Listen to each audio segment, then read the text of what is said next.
Hi everyone, this is CeeCee from CeeCee's Creations. Welcome back to day 3 of the 12 days of Christmas. Today I'm coloring with Copic markers, and I'll also be doing a little bit of airbrushing with this air can system. I do not have a compressor because I don't use the airbrush method all that often, so this is sufficient for me. However, just do know that a little can like this does not last long. So I'm going to start by applying a little bit of blue. This is B01.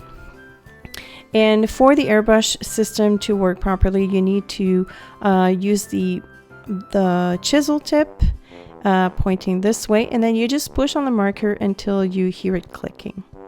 And then you just press the lever and on you go. I always test it out on a different sheet of paper because each marker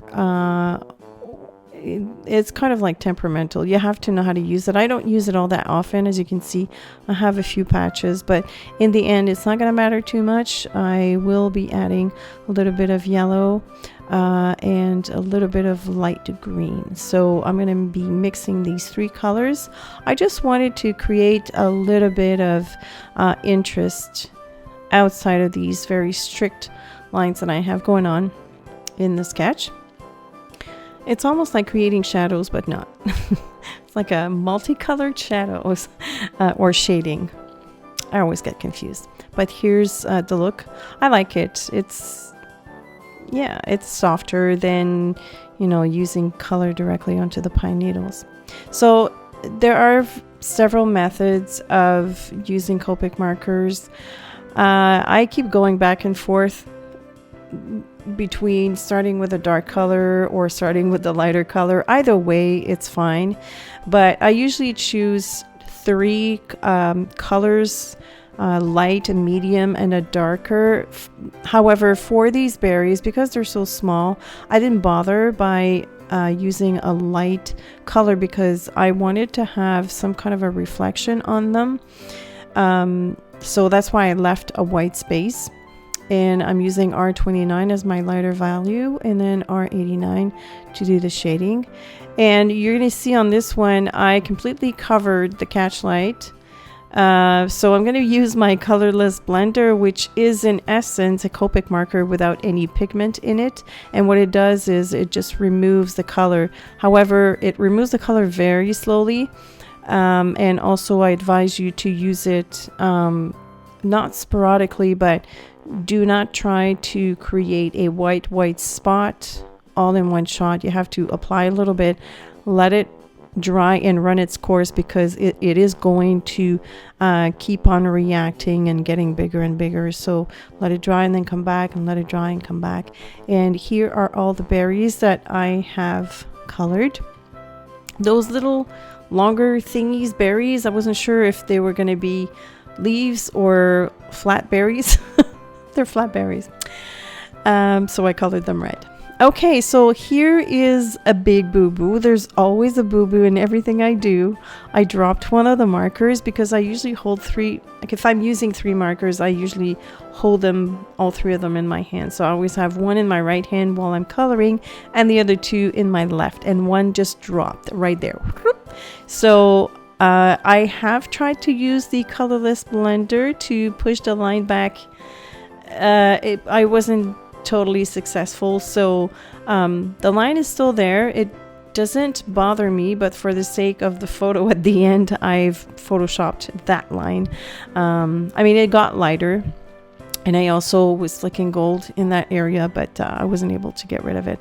I just didn't have the patience. I'm sure that if you have the patience, if something happens to you, I'm not hoping for that, but if it does happen to you, I suggest that you use a lot of patience. And like I said, go slowly, go over the line, let it dry, go over the line, let it dry. And you could do this several times. So I'm assuming by now you've guessed that I am not going for traditional colors here. The flowers will be pink. And I'm going to be using a mix of mint green, turquoise, and green for the leaves. For the flowers, I'm using 3 different values of pinks. And I have 2 that are more simple, and then I have one with all the lines. So the one with all the lines is going to get a different treatment, but essentially it's using the same 3 colors. And again, it's going from light to medium to dark and dark to medium to light. I work my way back and forth until I get the look that I want. However, for the flowers, I didn't want to have something too blendy. I wanted to leave in some of the strokes just to create some movement. So for the middle of the flower, I'm going towards the center. And then on the petals, I'm going to go in the direction of the petal. And again, I'll be leaving some of the strokes so that it creates more interest. I forgot to mention I'm working on Neenah cardstock, and this cardstock takes really well to Copic markers. I know there are others, and I know Copic does have their own brand of paper. I think it's called Expressit paper. I'm not sure, but there is a paper designed for Copic markers. There's also Prism, which is another brand that works well with Copic. I just happen to have Neenah at home, and I haven't done a lot of Copic coloring these days. I used to do it quite often when I was into card making, so I was very glad that I still had a little bit of cardstock in my stash. The one thing that you really need to pay attention to when you're using Copic is to use a permanent marker that is especially formulated for Copic. So what I did is I traced my design over a light box with a Copic multi-liner. I believe it was the 0.3 tip, and of course it doesn't bleed. I have tested the Pigma Micron pen by Sakura, and that one bled. So I have not tested the Pitt Artist pen, but I'm assuming it would do the same thing. These markers are alcohol-based markers, so they're quite finicky in terms of what goes with them. Much like when you're stamping and you want to color the image with Copic markers, you need to use the Memento ink because it was especially formulated for Copic markers.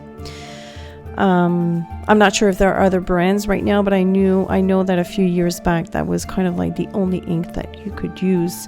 A StazOn ink, which is alcohol based, does not work with Copic markers, so there's that. Okay, so for this big flower, that was so easy because of all the lines. I kept the blending to a minimum. I only used the mid value and the darker value, and however for the petals underneath the flower, I'm going to use all 3. I have at some point in time decided that my light source would come from the right, so the under petals from that are on the right will be lighter than the ones on the left.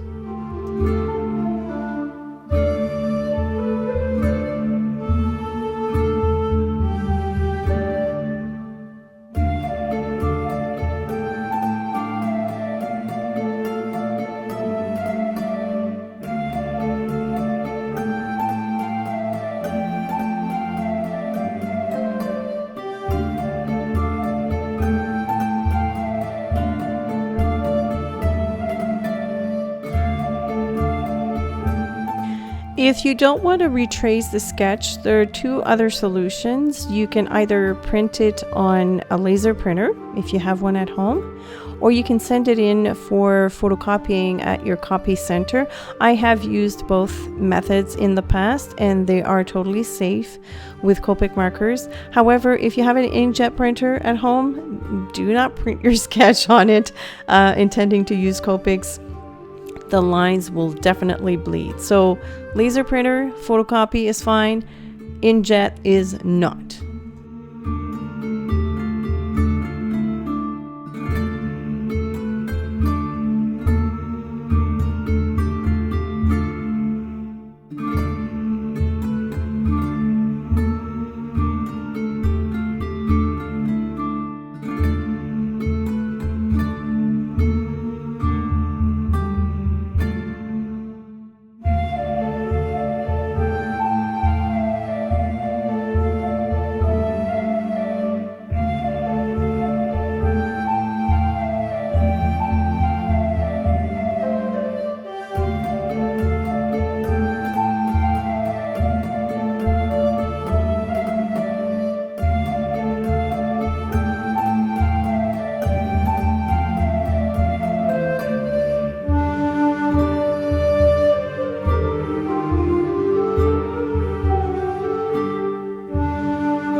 I decided to use 2 color schemes for the leaves. I started with minty greens, and then I'm adding warmer greens just to create a 2-tone leaf.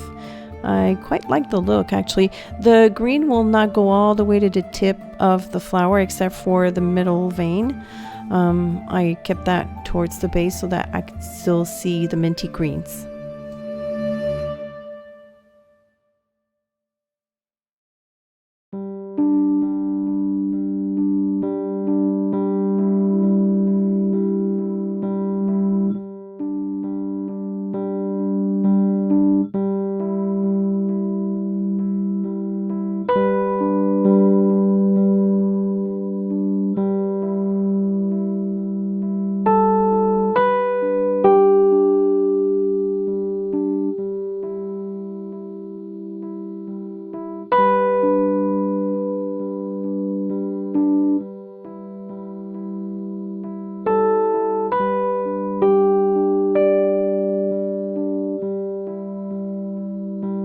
If you like detailing like I do, these pine cones will be right up your alley.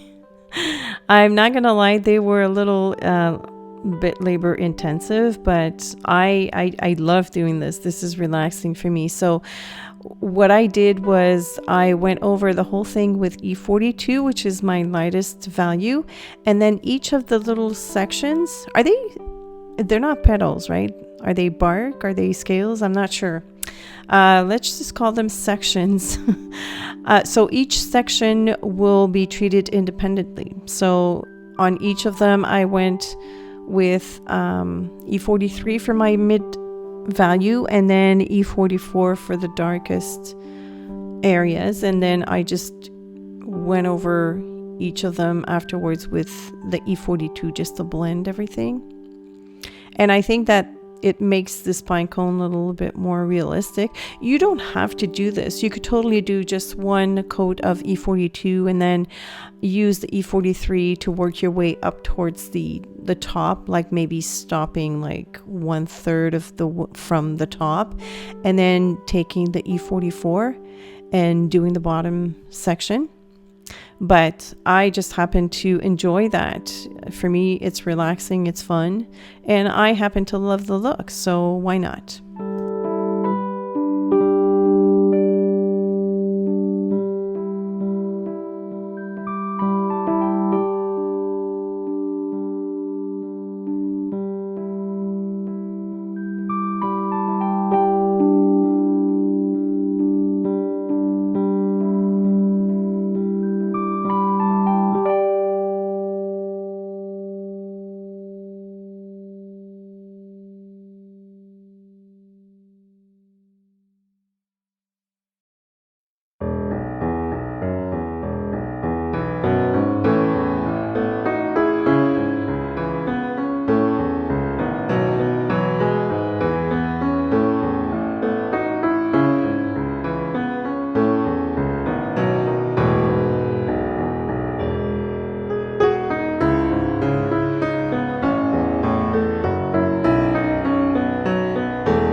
Oh, that gold.